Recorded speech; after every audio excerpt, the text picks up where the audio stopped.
on CTV3 News. Decades-old severance payments set to be paid to BTL's employees and former employees after years of struggle. The BCWJ and BTL board meet and finally reached an agreement. But are the days of protest over? BCWJ says are to stay and now seek clarity over BTL's proposed SpeedNet acquisition. $50 million national bus company to modernize public transit and boost efficiency starting March 1st. And there is renewed optimism within the sugar industry following the release of the second cane price estimate for the 2025-2026 crop. These are some of the stories we have for you tonight in our newscast for Tuesday, February 17th, 2026. From whiskeys and wines to elegantly crafted cocktails.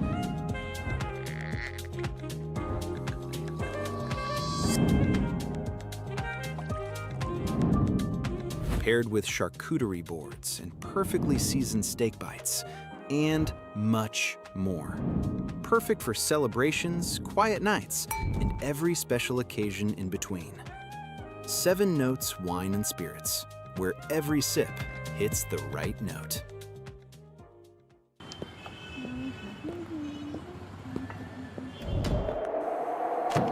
ExpressNet now has up to 400 megabytes of high-speed internet. Choose the speed that fits you. From faster browsing to faster gaming. Connect more devices at once. Or bundle it with Express Plus and HBO Max. Internet and streaming entertainment, all in one. Yeah, faster starts here. Sign up today at any Centaur office or contact us to get started.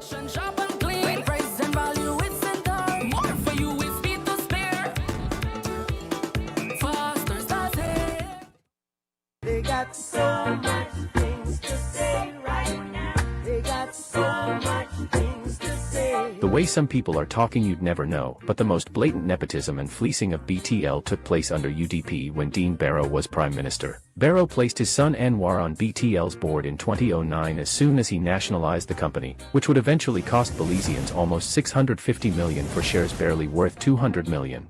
By 2014, Anwar was appointed executive chairman with extravagant salary and perks. Under him, BTL spent wildly on ventures that did not materialize and never brought any returns. Under the Barrows, BTL's profits plummeted from $38 million in 2009 to $17 million in 2019, and $10 million in 2020, as the company hardly paid dividends to government and people of Belize. Anwar Barrow has no moral authority to talk about BTL, as it was under his nepotistic rule, appointed by his father, that BTL was most blatantly fleeced. They got so much things to say right now. They got so much things to say.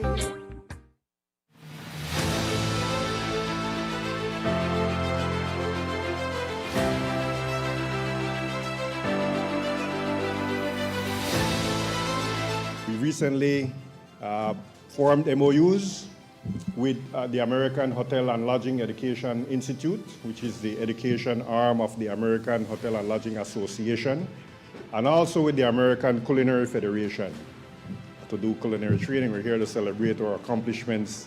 And this is not about replacing Belizean cuisine. This is about, we want the Belizean cuisine, we want the Belizean richness and diversity, right? So this is about your skills.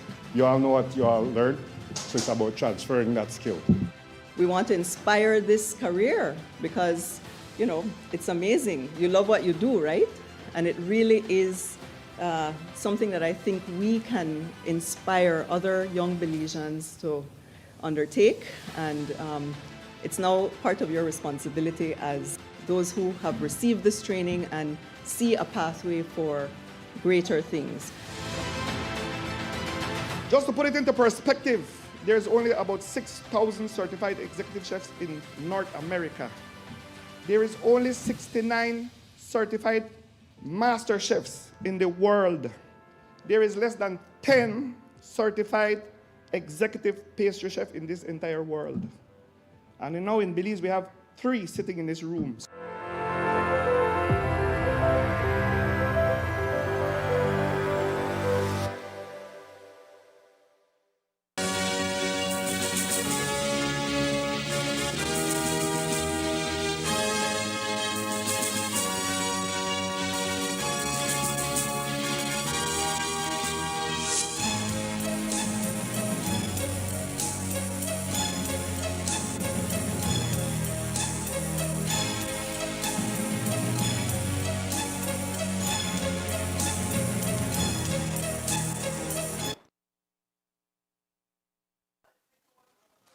Good evening. With your news also simulcast on Fiesta FM 106.7. I am Joanna Rodriguez. Tonight, it seems that former employees of Belize Telemedia Limited (BTL) are on the cusp of finally receiving overdue severance payments after years of unresolved claims. This afternoon, BTL and representatives of the Belize Communications Worker for Justice (BCWJ) met to finalize the distribution of these owed benefits. These moves come after years of protest, the most recent being over the past weeks, and after a landmark ruling by the Caribbean Court of Justice, which upheld the rights of BTL employees to severance pay regardless of pension entitlements. Despite this legal affirmation, the payment process was constantly obstructed, leaving over 175 former staff members in limbo. But according to Emily Turner, organizer for the Belize Communication Workers for Justice, both entities have come to an agreement. It was a very fruitful meeting. We had a long discussion about the a lot of the discussion was around the data that we have available since 1994. There are there's a gap of information that is not available digitally from 1994 to 2005, which we will have to examine along with BTL to be able to determine what were the circumstances of those employees. So we did have a very good fruitful meeting in terms of collaboration, in exchange of information. We have some information, they have some information that they will share with us, and so that we can look at some of that data that we have a gap with. The systems that we have digitalized since 2005 to 2025, that data is now in the systems. Those data can be validated, so that's not the challenge. So now we're gonna have to go back and focus on how do we establish that data that we have that we have some gaps on. So now in terms of what we have accomplished today, we accomplished a lot in terms of we've arrived at BTL has agreed to pay the severance. We do have now we are discussing the interest payment that would be done, and on both sides, we have to take it back to our groups, and we will be discussing those figures. We're expecting something to come back to us from BTL by Thursday, and then we are supposed to take back something to our members over the weekend, and then we intend to meet next week. Our intention is to try to close this off in the next 2 weeks. I think for the most it will be about 2 weeks. The interest that would have been offered is interest on the payment for what is outstanding from the date of the CCJ judgment going forward. We're still in discussions in relation to what exactly the interest will look like. We're gonna have our discussions with our members, and the Digicel will take back that discussion to their board. The next step now is for none of the employees or former employees to be left out of the payment settlement. But then the national issue of the acquisition is still something that we want to have our input in. We want to understand it. We want to be able to ask for the things that we need to see. We need, like other groups are saying, we need due diligence, proper due diligence. We need total transparency. We need to see these things. So, and we also, under this, we are forming a general workers union where we want to represent workers across Belize in different sectors. That's the intention of BCWJ. You may see that we may change the name, but that's the intention. We won't go away. Everybody's very much on board and interested in making that voice for the workers of Belize. BTL has assured that it will proceed with paying all claims, including those outside the usual 6-year statutory period. But while the expectations are high that this long-standing dispute may finally see a resolution, bringing relief to those who have endured years of financial and emotional strain, tensions persist over BTL's announced proposal to acquire SpeedNet for $80 million.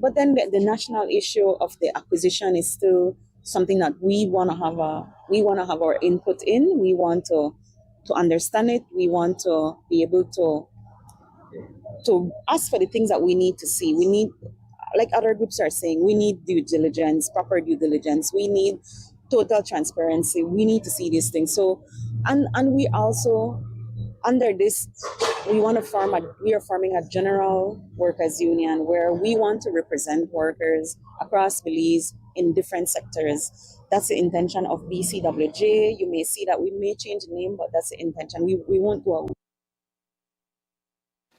In a few short weeks, the Ministry of Transport, with collaboration with bus operators across the country, are set to officially launch the long-anticipated National Bus Company, NBC, on March 1st, marking a significant milestone in the modernization of the country's public transportation system. The $50 million initiative is designed to consolidate bus operations nationwide under a single corporate structure aimed at improving efficiency, service delivery, and sustainability. Under the new arrangements, the government of Belize will hold a 45.76% majority stake in the company.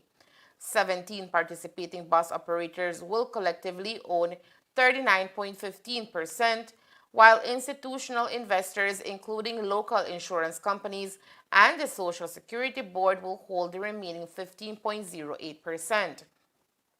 Transport Minister Louisa Bani says the new model creates a partnership between government and private operators, ensuring shared responsibility and shared benefits. Operators, in particular, are projected to see profits increase by approximately 30% under the consolidated structure. So that was the work we did this morning. All the operators, we all came together and we met right next door to discuss that pathway. The company has been formed.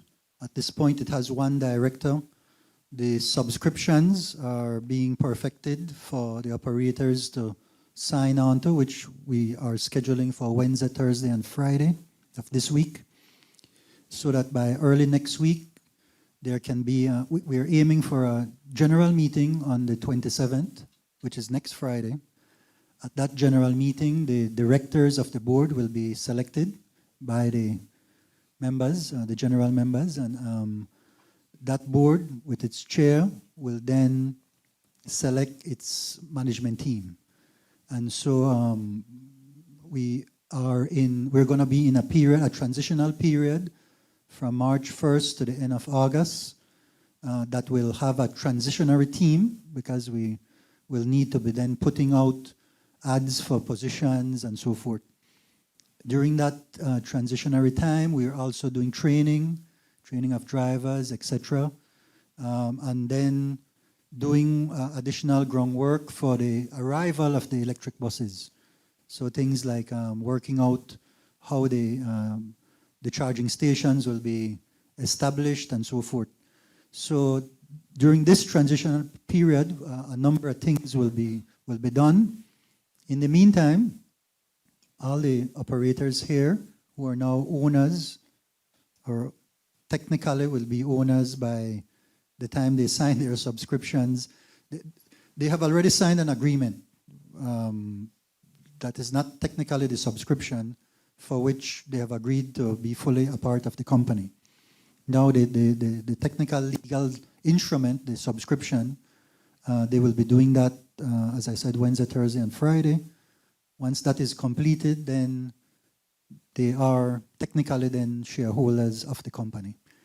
The government, putting in its part as well, will sign on as well. And so March 1st, which is a Sunday, is when it launches. All the road service permits, all the buses that then start servicing on March 1st are then going to be technically National Bus Company owned. All the terminals, we're having all of those in there. And then we go forward to develop the company together. The anticipated gains are expected to come from streamlined operations, bulk purchasing of fuel and parts, standardized maintenance, and the introduction of modern management systems. Electronic payment systems will also reduce cash handling inefficiencies, improve transparency, and enhance accountability across the network. With savings expected from these efficiencies, the Ministry of Transport says transportation costs across the country are expected to remain balanced despite increased services and overall improvements to the system. Prices, recall that the idea that was floated before was that the bus industry, the intercity bus industry needs government subsidy if it's not to increase its prices. That was the argument before, and then there was a suggestion that let us have the road service permits not be just for 1 year, but for multiple years, maybe 10 years. And that way we can buy brand new equipment. But if you dig a little and analyze a little bit further, you'd have seen that that would not be a panacea for the situation. Why? Because it's the same market size that you have. Nothing else would have changed structurally. Nothing there would have meant necessarily that your costs would have gone down significantly. And so what would in fact occur is that bus operators would have indebted themselves even to a larger extent with the banks, and that would have created more pressure on their already thin cash flows. So by digging deeper and in fact conversing with the very operators who shared quite a bit, it was clear that that path was not the right way to go. Having said that, then we have a set of fares for each route, depending on where you're coming and going to.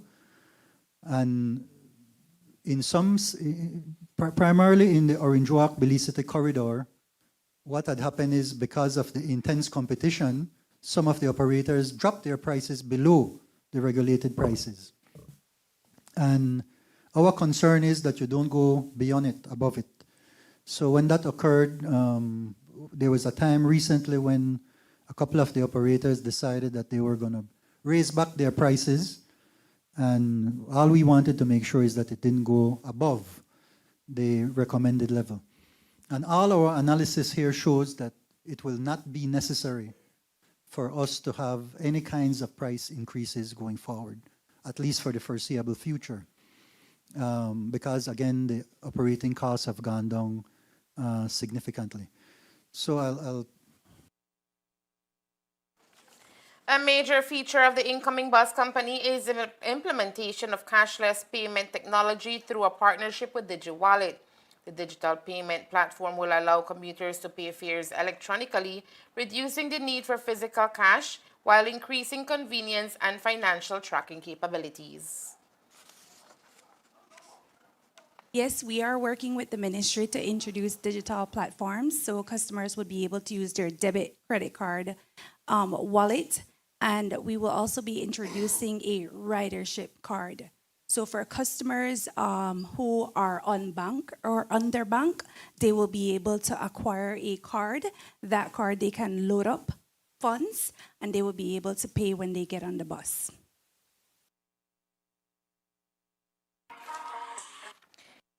While the project has been widely welcomed as a progressive step, some critics have expressed concerns about the possibility of future government altering or dismantling the public transport structure. Minister Zabani addressed those concerns, stating that enabling legislation will protect the company's road service permits and ensure long-term stability. We learned from our past experience with what happened with Novello and looking at what other jurisdictions do.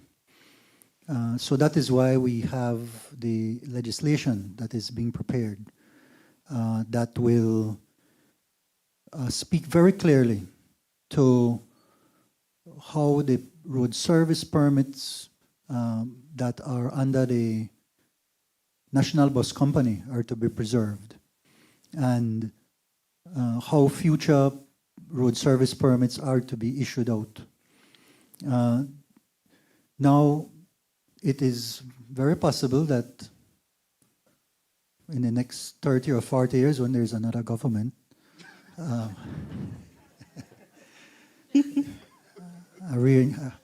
that then maybe you would have a setting, but your point is well taken, that then you'd have a setting that they could reconsider, because that's what the people do, right? In our democracy, you get representatives, and if they have enough to make changes to the laws, then that's what they would do. But not without costs. What the Novello company did not have is legislation to protect them. And once there's the chance of a court ruling with costs, then those things have an impact on decision making. And secondly, we're betting that because of our extensive consultations across this country, that the ones who will protect, and because they understand how it works, will be the people.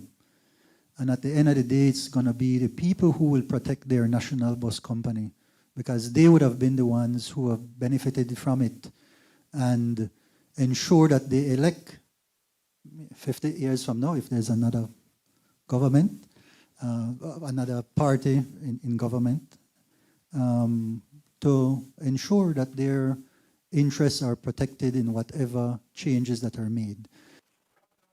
The launch of the National Bus Company represents one of the most comprehensive reforms of Belize's public transport sector in decades.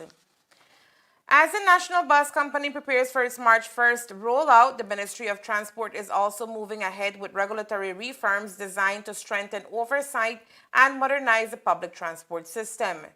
Chief Executive Officer in the Ministry of Transport, Chester Williams, says the transition will be accompanied by increased road regulations through the Transport Board, supported by stronger enforcement mechanisms within the ministry.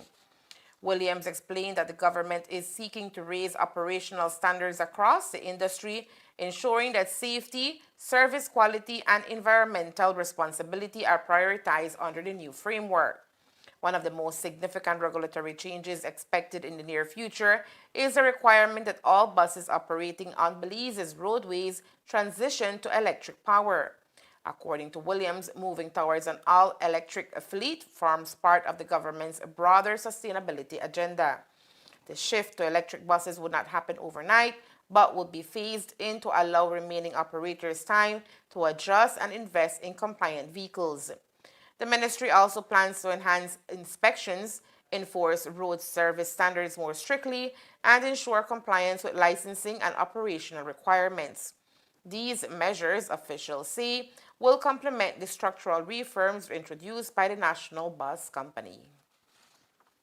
We see for the most part the racing putting their lives at danger. There was one picture where you see the road through the floor of the bus. When it rains, they get wet. So certainly the conditions as stipulated on the road service permits will have to be enforced. Whether it's for the National Bus Company or for those who are not partaking and continue to operate on their own. Quality control is very, very important, and those conditions are not put there for style, they're put there for a reason, simply because we want to make sure that the commuters enjoy a good ride, a safe ride, right? So enforceability will have to occur moving forward. One of the things ministers have said is that there's going to be, hopefully soon, introduce laws that every highway bus must be electric. Now we know we cannot do that tomorrow because we'll then put those operators who will be operating on their own at a disadvantage. But if we were to say you have 7 years or you have 5 years to change to electric buses, that's sufficient time for them to be able to begin to look towards that transition. And if you don't meet that time frame, then you fall within a non-compliance rule. And then it is then up to the transport board to take action against those persons. Now, the ministry, we don't control the transport board. Based on the law, transport board is an independent body. They function on their own. They develop their own rules in terms of how they operate. So that is going to be a matter for them then. But from an enforcement standpoint, the Department of Transport will be doing their part in making sure that the conditions as stipulated by the transport board on those permits are enforced. So you don't force. Together, the launch of the NBC and the accompanying regulatory overhaul signal a transformative period for Belize's public transportation sector. Coming up next, Belize health authorities confirmed 2 imported malaria cases in Toledo District. Urgent vigilance. Stay tuned.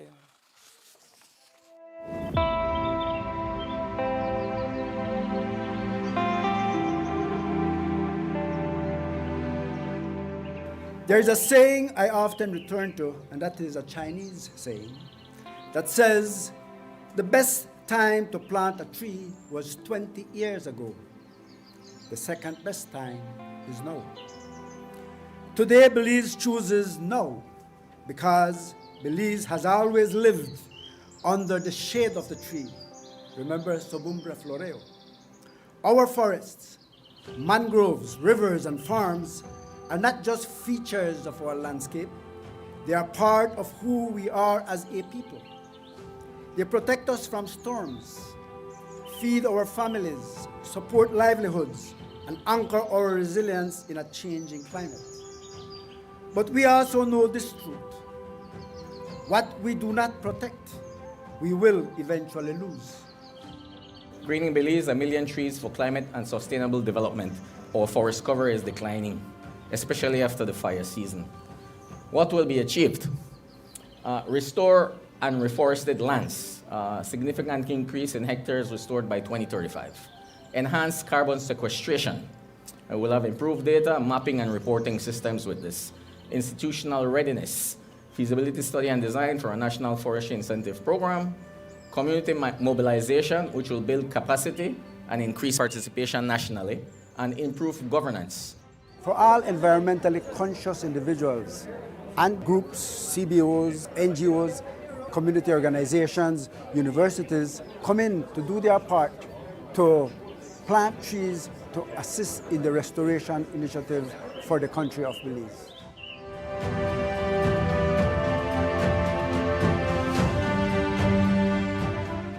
They got so much things to say right now. They got so much things to say. The way some people are talking you'd never know, but the most blatant nepotism and fleecing of BTL took place under UDP when Dean Barrow was Prime Minister. Barrow placed his son Anwar on BTL's board in 2009 as soon as he nationalized the company, which would eventually cost Belizeans almost $650 million for shares barely worth $200 million. By 2014, Anwar was appointed executive chairman with extravagant salary and perks. Under him, BTL spent wildly on ventures that did not materialize and never brought any returns.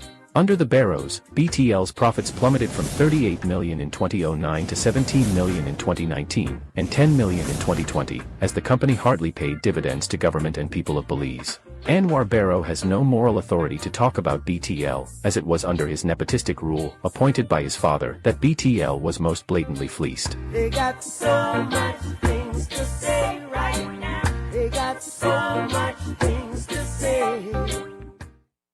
Basketball fans, the NBA season is back and more electrifying than ever. Forever. Witness every battle, every dunk, and every overhead and back pass with Centaur's Express Plus app. This season is a must-watch event packed with heart-stopping moments and unforgettable plays. Don't miss out. Stream all the action live on the Centaurs Express Plus app. Hey, drop James Harden's ass! Express Plus, your front row seat to the 2025 NBA season. Finally, a postpaid plan for 3 people. Introducing Smart Trio. Why pay for mobile service alone when you can share and save? Get unlimited national calls, texts, plus 100 gigabytes of shared data. And the best part? It's only $135. That's right, as low as $45 per person. Perfect for small families, couples, or close friends. Smart Trio. 3 lines, 1 smart choice. Sign up now and you could win a Trio getaway to San Pedro for 3. Visit us at www.smart-bz.com for more information or sign up at any showroom today. Smart, bringing people together.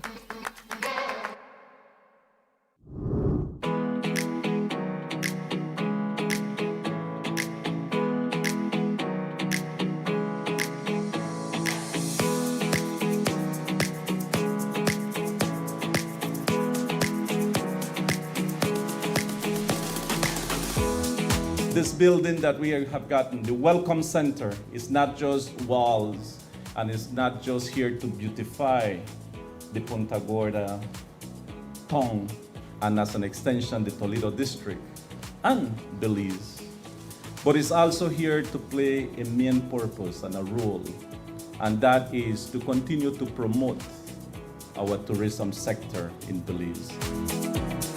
This provides us a platform and a venue for us to be able to do multiple things in working towards enhancing the tourism environment in Toledo and really showcasing it not only to locals but also to our international guests, which are paramount for us to continue to grow this industry.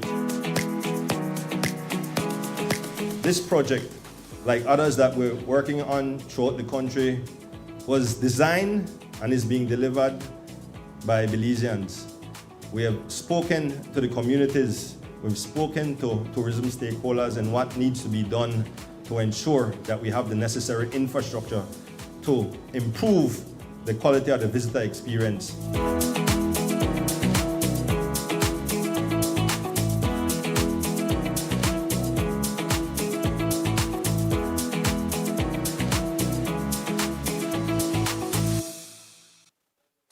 To promote. As Belize's sugar crop season moves into full swing, concerns over the condition of several feeder roads in the north continue to surface despite ongoing repair efforts.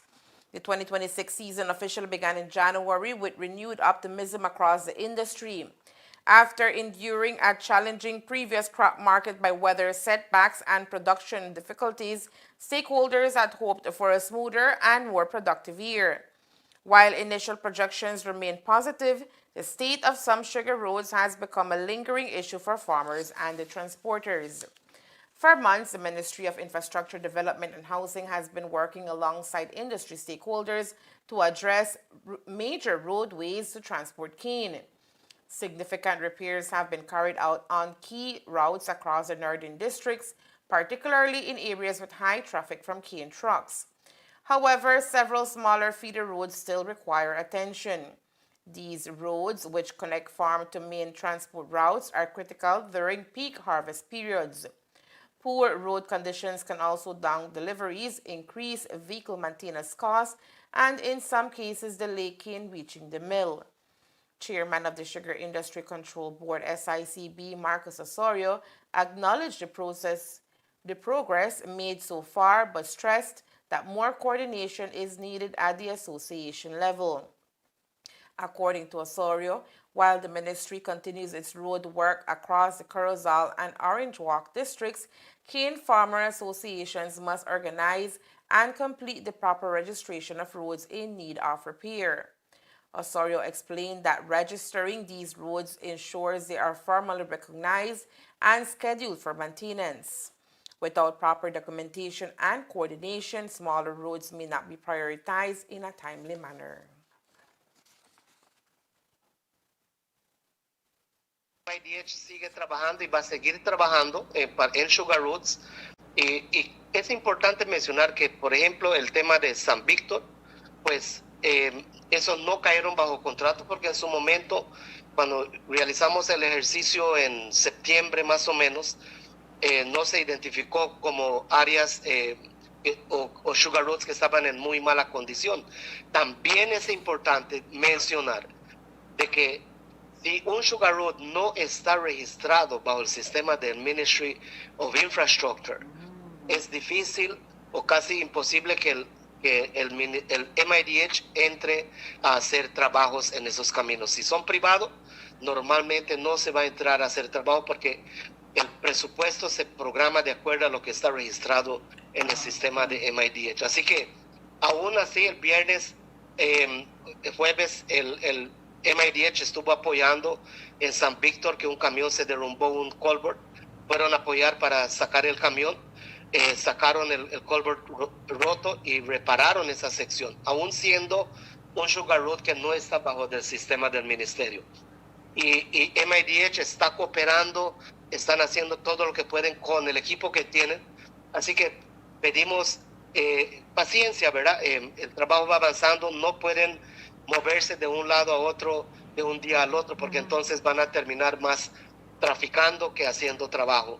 Entonces ellos tienen su propio plan y el plan se entiende para tratar de ser lo más eficiente posible. Así que nosotros nos mantenemos en comunicación con los ingenieros de MIDH y nos están apoyando todos donde vamos necesitando esas ayudas, pero vuelvo a repetir, necesitan ser caminos registrados bajo del ministerio.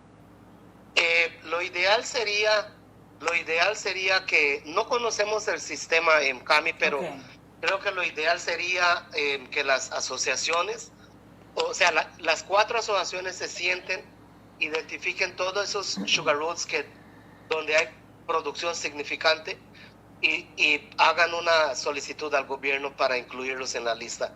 Creo yo que eso hay que organizarnos para poder lograr que esos caminos entren bajo del programa. As the season progresses, stakeholders remain hopeful that continued cooperation will help resolve the remaining road concerns and support a more efficient and productive sugar harvest in northern Belize. There is renewed optimism within the northern sugar industry following the release of the second cane price estimate for the 2026 crop. Announced earlier this month, Belize Sugar Industries confirmed that the second estimate average cane price has increased to $56.57 per ton, up from the first estimate of $53.03.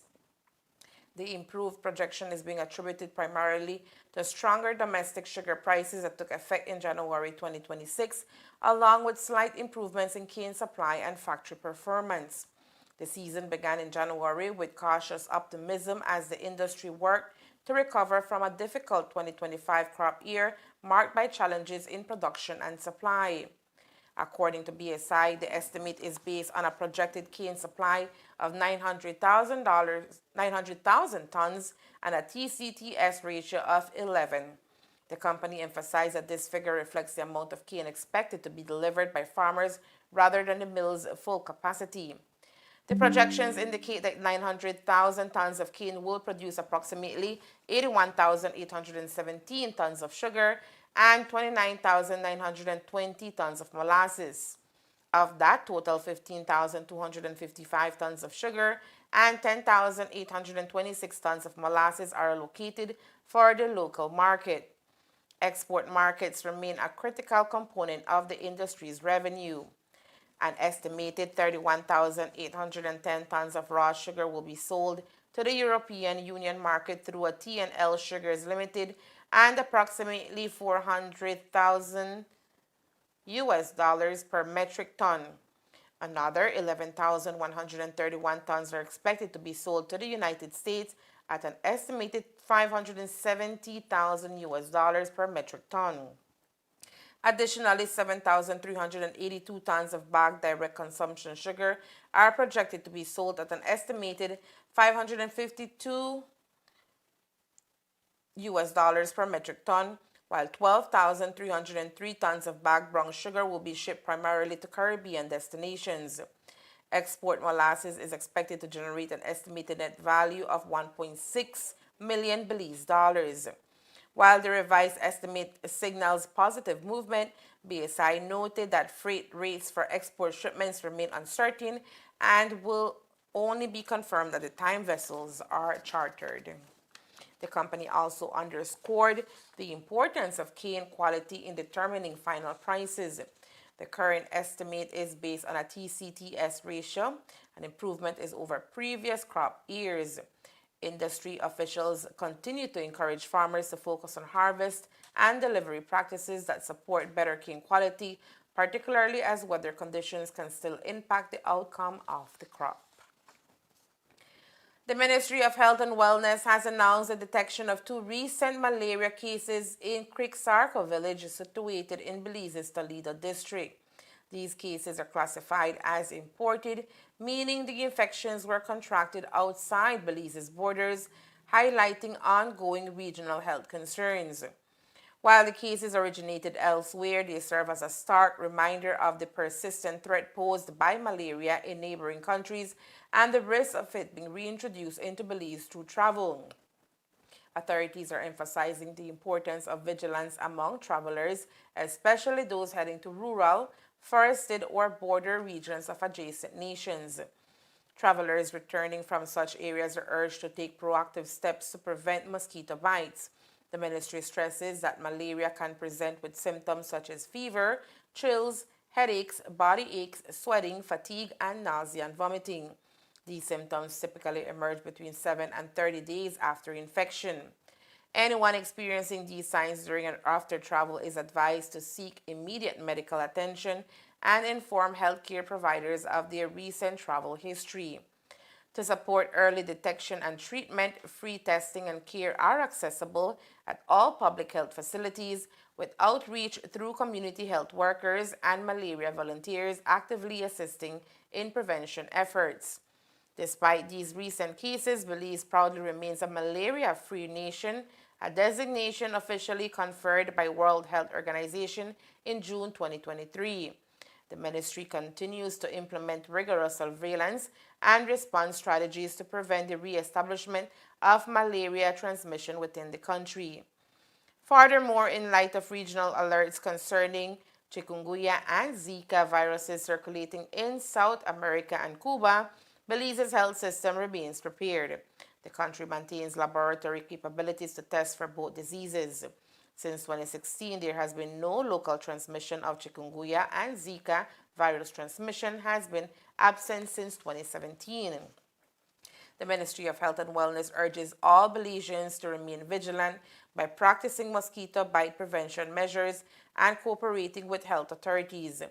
These collective efforts are vital to safeguarding Belize's hard-won status as a malaria-free nation and protecting public health across the country. And there is more news after the break. Stay tuned. Registering the debt of a person is a crucial legal process done through the Civil Registry Department and Vital Statistics Unit, which allows you to obtain an official debt certificate. The new Civil Registry and Vital Statistics System, CRVS, makes it easy. Register online or visit an office countrywide. The debt registration process involves providing the necessary details about the deceased and the details of their debt. Register a debt promptly to avoid any delays or additional fees for late registration. Who can register a debt? Any person with an original medical certificate for the cause of debt, MCCD, issued by the medical facility certifying the debt. The new CRVS, digitally connecting citizens to all vital statistics services. Visit crvs.gov.bz to complete the debt registration process with ease and care. No matter how green the grass is over there, you belong here with us. Welcome to the overworld. Anything you can dream about here? Some things are gonna come out about me. I can't live with it no more. Put a track lock on itself. Who moves, I want to know.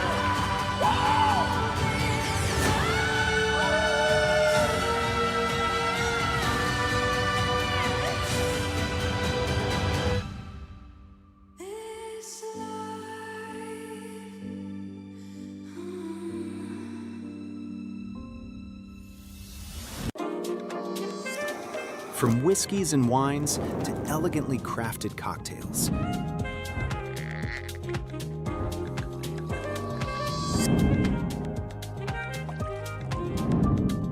Paired with charcuterie boards and perfectly seasoned steak bites, and much more. Perfect for celebrations, quiet nights, and every special occasion in between. 7 Notes Wine and Spirits, where every sip hits the right note. Our forests, mangroves, rivers, and farms are not just features of our landscape, they are part of who we are as a people. They protect us from storms, feed our families, support livelihoods, and anchor our resilience in a changing climate. But we also know this truth. What we do not protect, we will eventually lose. Greening Belize, 1 million trees for climate and sustainable development. Our forest cover is declining, especially after the fire season. What will be achieved? Restore and reforested lands, significant increase in hectares restored by 2035. Enhance carbon sequestration. We'll have improved data, mapping, and reporting systems with this. Institutional readiness, feasibility study and design for a national forestry incentive program. Community mobilization, which will build capacity and increase participation nationally, and improve governance. For all environmentally conscious individuals and groups, CBOs, NGOs, community organizations, universities, come in to do their part to plant trees to assist in the restoration initiative for the country of Belize.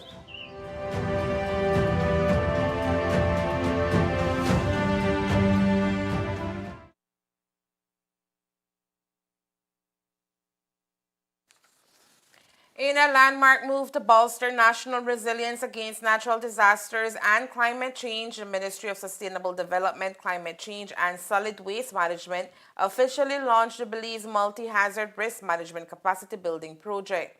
The initiative, valued at $1,807,797 was unveiled during a signing ceremony held at the ministry's Green Complex building, marking a significant milestone in Belize's bilateral cooperation with the Republic of China, Taiwan. Funded primarily by Taiwan with co-financing from Belize, the project aims to enhance the country's capacity to anticipate, prepare for, and respond effectively to multi-hazard risks. Over the next 4 years, the initiative will focus on improving interministerial coordination, expanding early warning systems, and deploying cutting-edge wildfire monitoring technologies. These efforts are designed to strengthen Belize's disaster management framework through institutional capacity building, advanced technical systems, and resilient community initiatives. The project's comprehensive approach aligns with Belize's broader strategy for sustainable development and climate resilience, reinforcing the country's ability to manage complex emergencies effectively. It also underscores the importance of international cooperation in addressing global climate challenges. The event was attended by key government officials and diplomatic representatives, including Honorable Orlando Habet, who delivered opening remarks emphasizing the importance of collaborative efforts in disaster risk reduction. Her Excellency Ambassador Li Wensu of Taiwan's embassy also spoke passionately about the shared commitment to building resilience, sustainable development, and protecting communities from the increasing threats posed by climate change and natural hazards. The Belize Multi-Hazard Risk Management Capacity Building Project is set to be a cornerstone of the country's resilient building efforts through 2029 and beyond. Belize Electricity Limited BEL has successfully brought home its second team of line workers who were dispatched to Jamaica in January 4th to assist with power restoration efforts following Hurricane Melissa. Led by power line supervisor Jeremy Jex, the team included power line technicians Gregory Kerr, Brian Gentle, Emery Gill, Owen Alberto, Paul Macala, and Andres Catch. They worked alongside regional colleagues to help restore electricity to communities severely impacted by the storm. This marks BEL's second deployment to Jamaica since Hurricane Melissa caused widespread infrastructure damage and disrupted power supplies across the island. The company reaffirmed its commitment to supporting neighboring nations during emergencies, guided by its principle, "We continue to serve you." The returning crew was celebrated upon arrival in Belize, recognized not only for their technical expertise, but also for their role in strengthening regional cooperation in the face of natural disasters. The Fisheries Department has issued an official notice to fishers and the general public regarding the closing of the Caribbean spiny lobster fishing season. The season is set to end on February 28, 2026, in accordance with regulations outlined in Statutory Instrument Number 126 of 2024. The annual closed season for this species runs from March 1st through June 30th, ensuring sustainable management of lobster populations.